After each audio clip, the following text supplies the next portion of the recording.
കല്യാണം, അതായത് എന്റെ ചേട്ടന്റെ കല്യാണം. അപ്പൊ ചേട്ടന്റെ കല്യാണത്തിന് ചേട്ടനെയോ പെണ്ണിനെയോ അല്ല നോക്കുന്നേ, അവരെല്ലാവരും അന്വേഷിക്കുന്നത് എന്നെയാണ്.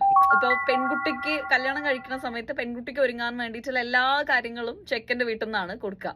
അതായത് പുടവ, പിന്നെ അതുപോലെ തന്നെ അവർക്ക് ഒരുങ്ങാൻ വേണ്ടിയിട്ടുള്ള എല്ലാ സംഭവങ്ങളും ഉണ്ടാവും. പൊട്ട്, കമ്മൽ, ചെറുപ്പ്, അങ്ങനെ എല്ലാം ഒരു ബാഗിലാക്കിയിട്ടാണ് കൊടുക്കുക. അപ്പൊ അത് തലേ ദിവസം കൊടുക്കുന്നു.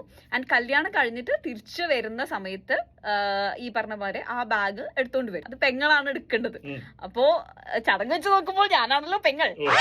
ഈ ബാഗ് എന്ന് പറയുന്നത് ഒരു ട്രോളി ബാഗ് ആണ് കേട്ടോ. അപ്പൊ ആ ട്രോളിയിലാക്കിയിട്ടാണ് ഇത് മൊത്തം സാധനങ്ങൾ കൊടുത്തിട്ടുണ്ടായിരുന്നത്.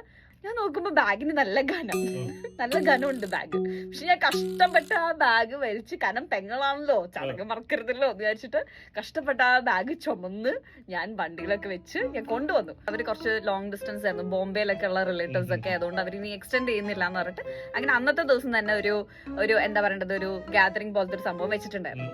അപ്പൊ അവരെല്ലാരും കൂടി വന്നിട്ട് ഇവർ ചെക്കനും പെണ്ണിനും അല്ല നോക്കുന്നേ, ഇവരെന്നെ അന്വേഷിക്കുന്നേ.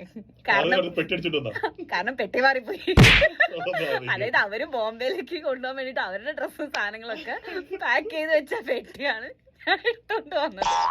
അപ്പൊ ഈ പെട്ടിയാണെന്ന് വിചാരിച്ചാണ് ഞാൻ ആ പെട്ടി എടുത്തോണ്ട് വന്നത്. അപ്പൊ എന്റെ ചേട്ടൻ